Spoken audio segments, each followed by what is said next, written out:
मंदिर में महादेव के दर्शन से पहले हम नंदी के कान में अपनी बात क्यों कहते हैं? क्या नंदी केवल एक पत्थर की मूर्ति है या केवल शिवजी का वाहन? नहीं, यह सोचना आपकी बहुत बड़ी भूल हो सकती है। नंदी का जीवन एक ऐसे श्राप और महाचमत्कार की कहानी है जिसने स्वयं काल मृत्यु को भी घुटने टेकने पर मजबूर कर दिया। आज जानिए उस 7 साल के बालक की कहानी जिसकी हट देखकर स्वयं महाकाल की आंखों में भी आंसू आ गए थे। बात बहुत पुरानी है। एक महान ऐर्ष्य थे शिलाद। सब कुछ था उनके पास, लेकिन एक दुख उन्हें अंदर ही अंदर खाए जा रहा था। वे निस्संतान थे।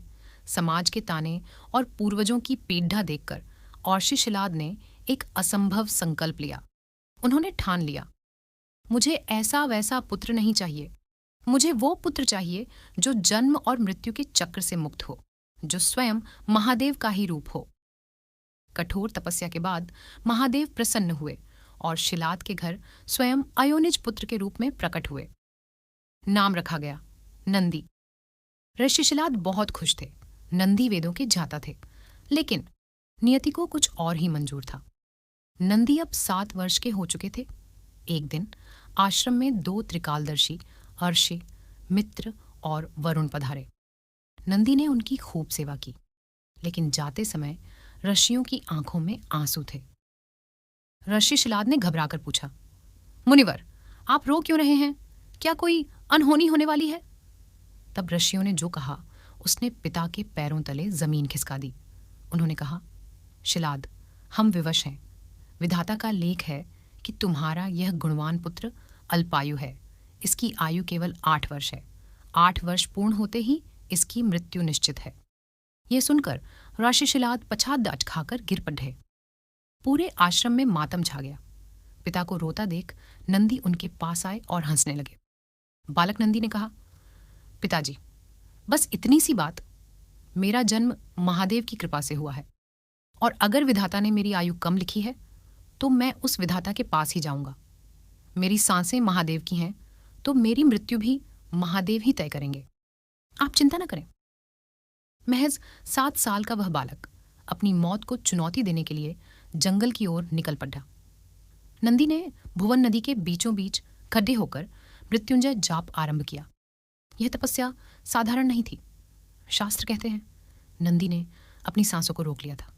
धूप, बारिश, आंधी, उस नन्हे बालक का शरीर सूख कर कांटा हो गया, लेकिन कंठ से केवल एक ही नाद निकल रहा था, नमः शिवाय, नमः शिवाय। जैसे ही 8वां वर्ष पूरा होने को आया, काल, मृत्यु नंदी के प्राण लेने पहुंचा। लेकिन नंदी की भक्ति का तेज इतना प्रचंड था कि स्वयं मृत्यु भी उन्हें छूने की हिम्मत नहीं कर पाई। नंदी शिव में इतना लीन हो गए कि उन्हें अपनी सुध ही नहीं रही। भक्त की ऐसी दशा देखकर कैलाश पर्वत डोलने लगा। भक्ति की पराकाष्ठा देखकर स्वयं महाकाल को अपने ध्यान से जागना पड़ा। भगवान शिव दौड़े चले आए। उन्होंने नंदी को उठाया और अपने सीने से लगा लिया। महाकाल की आंखों में प्रेम के अश्रु थे। शिवजी ने कहा, नंदी, बस करो, तुमने मुझे जीत लिया है। शिवजी ने अपनी गले की कमलमाला उतारकर नंदी को पहना दी और कहा, नंदी, तुम मेरे समान हो। आज से तुम अजर हो, अमर हो। काल का तुम पर कोई वश नहीं चलेगा। आज से तुम मेरे गणों के अध्यक्ष, गणाध्यक्षा होंगे। जहां मैं हूं वहां तुम रहोगे, और जो भक्त मेरे पास आने में संकोच करेगा वह तुम्हारे कान में अपनी व्यथा कहेगा, और मैं उसे अवश्य सुनूंगा। उस दिन नंदी ने दुनिया को सिखाया कि अगर भरोसा महादेव पर हो तो हथेली की लकीरें भी बदली जा सकती हैं। नंदी प्रतीक्षा और विश्वास का दूसरा नाम है। तो अगली बार जब मंदिर जाएं तो नंदी को केवल मूर्ति न समझें, उनके त्याग को नमन करें।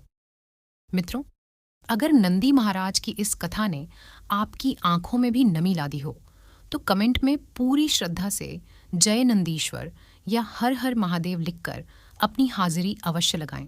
चैनल को सब्सक्राइब करें।